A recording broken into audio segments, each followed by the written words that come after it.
up? It's Majin back here with another video, and today we're going to be reacting to top shocking Dragon Ball Z moments. And this is going to be literally by Watch Mojo. I have never literally watched Watch Mojo for this type of stuff, but we'll see their top moments because I hold Dragon Ball Z to like a high standard when it comes to anime. I know that's like everybody's deal, but like we'll see the top moments they got in. I'ma just judge it at the end. I'll pause between here and there and say my favorite moments though. Those eyes. They have the same eyes. Welcome to Watch Mojo, and today we're counting down our picks for the most surprising events in the Dragon Ball franchise. Now, where were we? Oh yes. How can I have That looks so weird. Number 10, Black appears. Dragon Ball Super. In the dystopian future, things aren't great. Future Trunks attempts desperately to return to the past. However, after his mother Bulma is killed, Trunks barely escapes her killer, Black.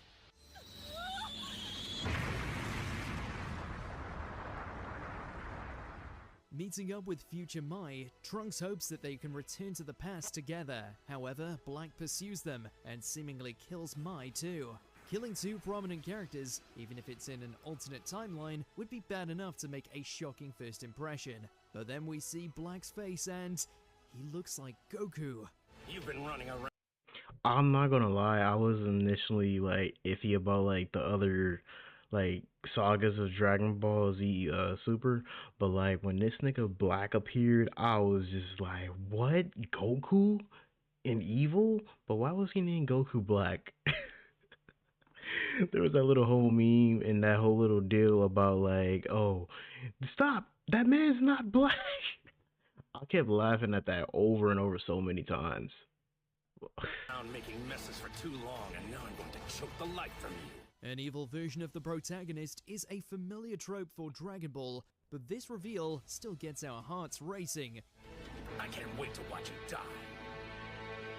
Number 9, Kid Buu skips to the end. Dragon Ball Z. Most Dragon Ball villains will fight the heroes, and then when things don't go their way, threaten to blow up the planet they're fighting on.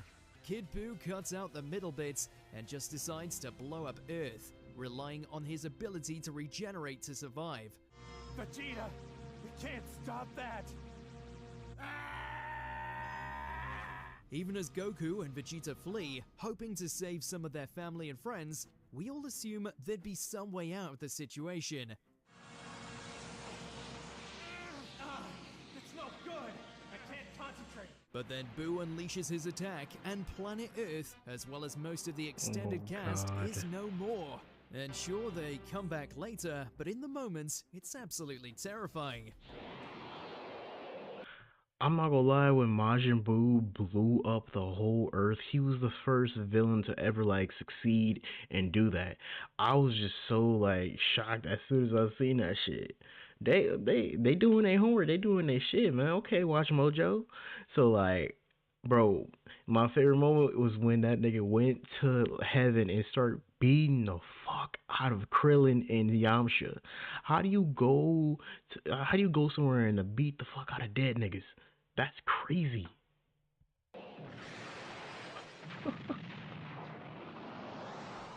Number 8, the First Kamehameha. Dragon Ball. The original Dragon Ball anime is initially more of a gag adventure series, and when Master Roshi is introduced, he seems like nothing more than a perverted old man. Master, are you okay? When Goku calls upon him to put out the fire on Fire Mountain, saving Ox King's castle, Roshi doesn't seem up to the task, but then he bulks up to an incredibly muscular form. Wait, I've heard of this technique. Right now he's gathering all of the latent energy in his body. Then he's going to release it all at once. Roshi powers up the iconic attack Kamehameha and proceeds to put the fire out. Well, it's only out because he blows away the entire mountain.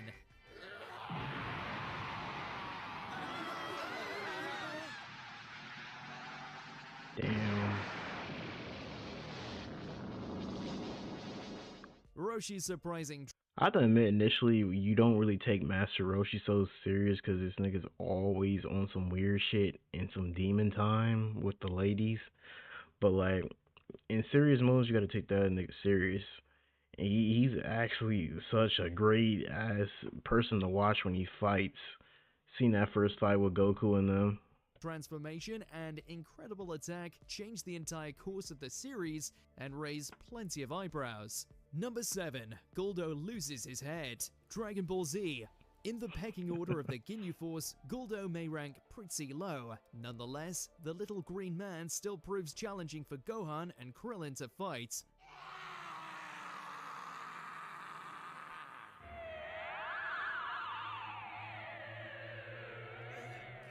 Goldo's ability to stop time while holding his breath is an incredible advantage. And when Goldo switches tactics to freezing their minds with his psychic powers, the two heroes look to be done for.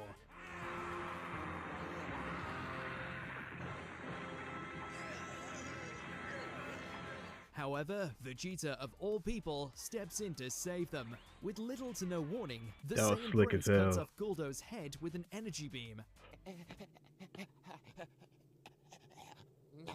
No fair, Vegeta. You cheated! It's not only a surprise. This is why Vegeta is always gonna be my favorite character. The character development and his like ruthlessness and like some stuff like other aspects of being opposite of Goku and not being like, you know, that much of a joke of a character. But nigga, when he gets into the zone, and he stops Goku from doing a lot of stupid shit. He was about to let these niggas live. They were probably gonna come back and try to kill him again. Surprising moments of altruism from the Goku former crazy. antagonist, it's also a pretty graphic death. Number 6. Cell's debut. Dragon Ball Z. Amidst all the panic about the androids, the heroes hear rumblings about towns going missing. After fusing with Kami, Piccolo decides to go and investigate Ginger Town. Hey, you gotta help me, please! Help me! While exploring the deserted city littered with clothes and discarded items, Piccolo is approached by the monstrous Cell. The big green bug is dragging the richest man in town, who offers to pay Piccolo to save him. Listen, I'm the richest man in town. I'll give you whatever you want. Asking the wrong person for money. Take this, and there's more where that came from. Which Piccolo challenges Cell, despite shit. being shocked at how familiar the creature's power feels. Cell then pierces the rich man with his tail, draining him like a Capri Sun before Piccolo can do anything. No matter. I'll still destroy you, whoever you are. You're even more amusing than I imagined. It's a disturbing scene that feels like something out of a horror movie. Number 5. How Grandpa Gohan Died. Dragon Ball. Goku begins the series as an orphan, living in the woods after the death of his grandfather Gohan. Gohan was supposedly killed by a monster while Goku slept. When he and his friends are imprisoned by Emperor Pilaf in a cell with a view, Goku mentions how his grandpa warned him never to look at a full moon. The last thing I remember was Grandpa warning me about the full moon and how I should never ever look at it. His friends begin to suspect that Goku may have become the monster that killed Gohan. This is soon confirmed when Goku looks at the moon and transforms into the enormous Uzaru.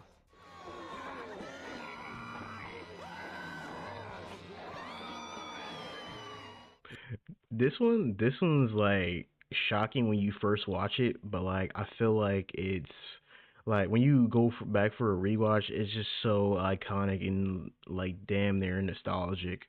When I first went back to like watch Dragon Ball, I got hyped for this moment because like I knew everybody was about to get destroyed, and Pilaf used to annoy me in this whole fucking Dragon Ball series. It's shocking enough for us to learn Goku's a were-monkey, and even more tragic once Goku realizes the truth years later. I think I'm finally beginning to understand. Number 4. Goku's Death. Dragon Ball Z. The second series of Dragon Ball practically begins with the battle between Goku and Piccolo against Goku's brother, Raditz.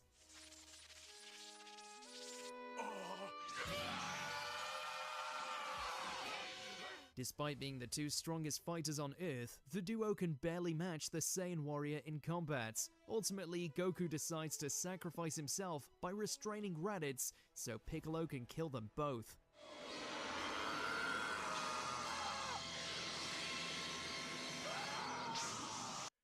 Man, this one's iconic too because of the whole little artwork and like combination of them fighting and coordination, bro. This was just like shocking to see Goku die in like the first couple of episodes. But like, man, it's just something with me about like liking like 90s 90s anime. I can get with the new style type of anime with the HD and stuff. But like, if you add HD to like 90s style type of anime, bro, that shit looks so crisp. Oh my god, I love it.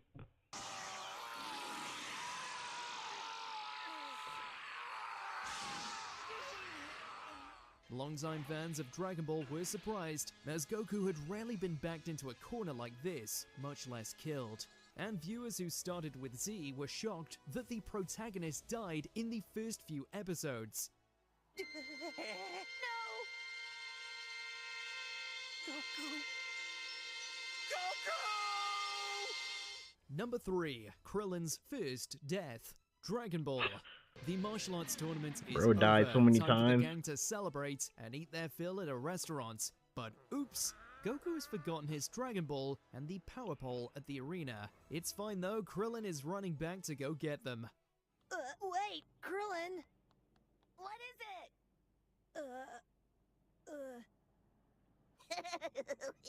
it? Goku has a bad feeling, but he dismisses it. Nothing bad will happen, except Krillin doesn't come back.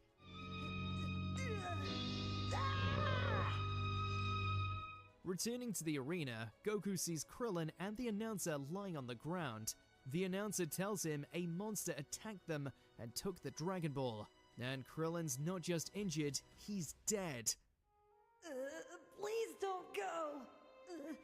Characters dying happens all the time in Dragon Ball. Bro, like he said, that's right. I know Krillin died a whole bunch of times and he gets a lot of flack.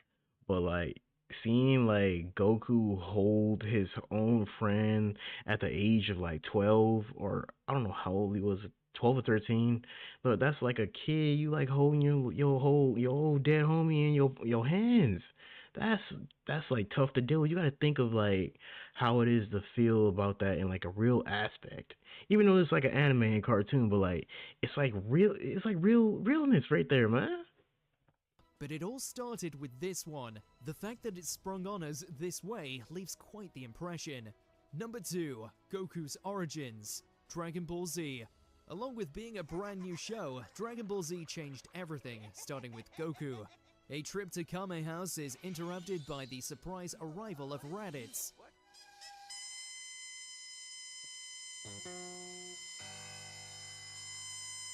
This powerful warrior sports a tail just like Goku used to have.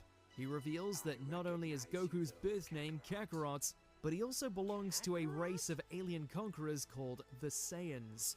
Oh, and they're also brothers. Allow me to introduce myself. I'm Raditz, your big brother. Although everyone who started with Z probably took this in stride, this revelation completely reshaped the way veteran Dragon Ball fans saw the franchise's hero.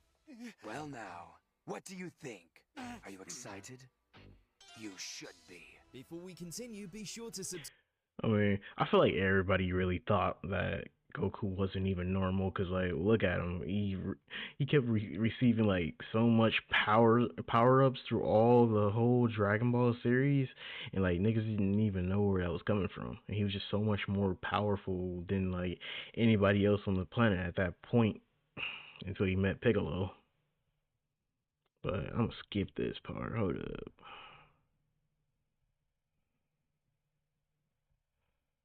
A little back. Oh my god. Before I even unpause this, I'm gonna have to explain. Oh my god, bro, this one's so iconic. I love this whole sequence of him slicing, dicing everybody up. But like, bro, my nephew just kept replaying this episode when we used to like be over my sister's house, and this episode used to be on demand. Oh god. Warriors are in a panic after Frieza, the guy who just killed most of them, arrives on Earth. However, before they can do battle with the new and improved cyborg alien, a mysterious kid with a sword shows up. This Trunks guy has jaws dropping both on and off screen when he turns Super Saiyan. He proceeds to utterly dominate the most powerful villain seen in the franchise until this point. And his father, King Cole. Look at this nigga's aura, nigga. Like, bro, look at this nigga's aura, and then like the whole 90s style of like artwork going on, bro. Like, man, like when I tell you I'm such a fan of that shit, I am such a fanboy of that shit, my nigga. God damn. I meant you no harm. I swear it. I am. It's an incredibly badass sequence, but there's also zero build-up, making this perhaps the most shocking moments in Dragon Ball history. Is there a Dragon Ball moment that you found more astonishing than... Man, I'm not gonna lie, they did their shit with this little compilation. I thought they were, you know, Watch Mojo is who it is, and I thought they were about to just like not do their thing, man. But they did their thing in this little whole thing. And you see my little mic setup I got now, man. You know, I'm told you, I'm improving right now. I'm improving as I go, bro. I don't care if I haven't been like doing what I did, but like I said I was gonna improve on this mic quality, and I'm gonna try to keep tinkering with the little filters on here. But give me time. But if you guys like that reaction and everything, like and subscribe for more, and yeah, like and subscribe for this little type of content. I'll do some more anime type of reactions. But with that, catch you later.